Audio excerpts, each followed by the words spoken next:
what's this that's on my hand? Oh, what the fuck? There's someone watching me right now. I fucking see you. Put a shirt on, first of all. Why are you watching this review? Anyone watching? How I Met My Monster is the most slept on and forgotten Goosebumps book in history. I've said it. Yeah, this is probably the most unpopular Goosebumps story to date. I have never watched a review for this book. I'm not even kidding. Not one, and I've seen a lot of reviews, even for Most Wanted. And it's just never talked about, ever, period, at all. In fact, I forgot to review it. So that just goes to the show.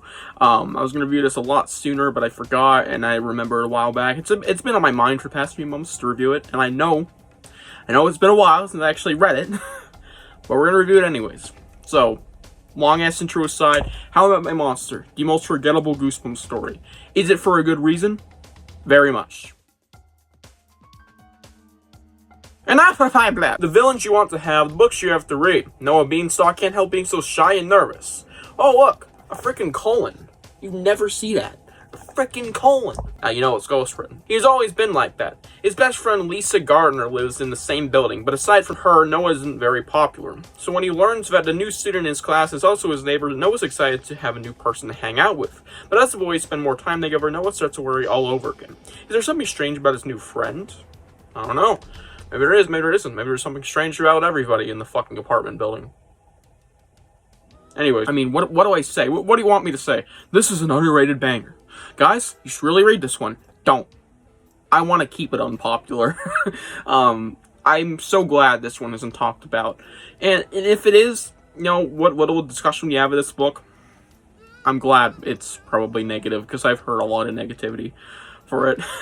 The only thing notable this book has gotten in recent time was a freaking Horror Town event, which is like, holy crap, you got an event for Valentine's Day last year, which is when I read this book, actually, just around my brother's birthday in February. But, really goofy shit. This book is so unpopular, and it's also dog shit. It's very bad. Let's get to why, after, the upsides. There's some lightly decent dream sequences, and there's an awesome pool sequence. I mean, that's really all I can say for positives, but they really do add. And I kind of like the idea of these parents being NASA scientists or astronauts, whatever. Yeah, Bean, the nickname for the character, his parents work for NASA, which is like, holy crap. I mean, I believe it was possibly a fake out concerning the ending. They didn't actually work there. They were possibly leaving out something. It's been a hot minute, but either way, I like that idea, at least, that it's put up. Like, okay, that's an interesting thing. Of course, everybody's a fucking monster in the apartment building. Yeah. And it's all, a huge puberty allegory, which I don't hate in Goosebumps. I know, hot take. I think My Irish Adventure did it best, and even the TV book and episode did it okay. Episode's a stretch. It's still a decent-ish episode, though, I think. Might have to rewatch it. Ish. But this does not do that right. But I still like the idea of that in there, and of course, like I said in the beginning of this, there's some nice dream sequences involving being scared of whatever monster he is encountering, as well as the pool sequence. Now, I'm not talking about the one involving swim trunks, I'm talking about the one where the monster is chasing him in the pool. That's a very good sequence. I genuinely thought that was decently creepy. Yeah, that's all I can say for upsides. It does add, it keeps the book, afloat. It doesn't make it drown in the pool of shit, but it's definitely on top of the pool of shit. If that says anything, let's get to my downsides. The flashing scene. Really, Stine? This is the most disgusting thing I've read in a Goosebumps story, and possibly the worst of all time.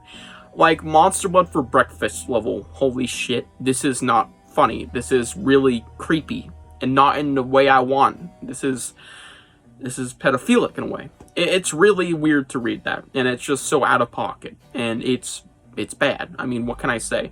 I don't like doing deducting points for that, but it's a weird scene, so I'm going to help deduct points with that. It's a freaking... It didn't need to be there. It does nothing for the plot, it just adds a little, I guess, humor. Bean flashing his little penis to the entire swim team. And his ass, I guess. It's just really, really inappropriate. And not in a funny way. Yeah, it's just slammed in there very weirdly. Moving on. Let's get to the other shit. This book's boring. One of the huge, things I don't like about this book, and many other books that follow this trope, is "Do you gotta believe me" stuff. And it's so overdone here. Like, this whole book relies on that, and this character trying to prove, there's monsters! There's fucking monsters! When it's revealed that they're all monsters. Everybody in the apartment building is monsters. I believe the apartment building's name spelled backwards says something about monsters. I believe that was a huge twist. Which is like, what the fuck? Stupid twist. Stupid. You would have never guessed that. It came out of absolute nowhere. Then the puberty allegories and all the reveals are just so dumb. And it's really bad. It's really bad, and I don't like what the dream sequences were leading up to. The personal battle between Bean and his monster self, aka puberty. He's growing up. He's going to become that monster form. The ending's dog shit, if that wasn't clear. It's a very bad ending, and it takes that puberty allegory that I think is okay and just doesn't do it right at all, because we're building up to this thing the whole book, and it just does not stick the landing at all. Let alone, the book's boring, and it's genuinely the most bland thing I've ever read. The most intriguing thing was a mall sequence, I guess, because you don't see that very often. A mall in a Goosebumps book, let alone a modern, pretty cool. But it's still not like, holy shit, guys, there's a mall. We haven't seen that since, like, Strange Powers. Oh, wait, another unpopular story. Maybe we're detecting a trope here. I don't know. But either way, it just doesn't stick the landing in just about every way. It's not entertaining. It sucks bollocks in the final, few pages, the ending, aka. Everything being built up is either uninteresting or not good, and it's building up to something pretty dog shit. And whilst there's things I liked about the story and genuinely thought were really good, it's few and far in between, you know what I'm saying? Not much. There's not much be garnered from the story that's positive, and a lot of negativity can be, dissected out of this thing. This thing's shit. It's borderline unreadable garbage in a way. Well, that's pushing it.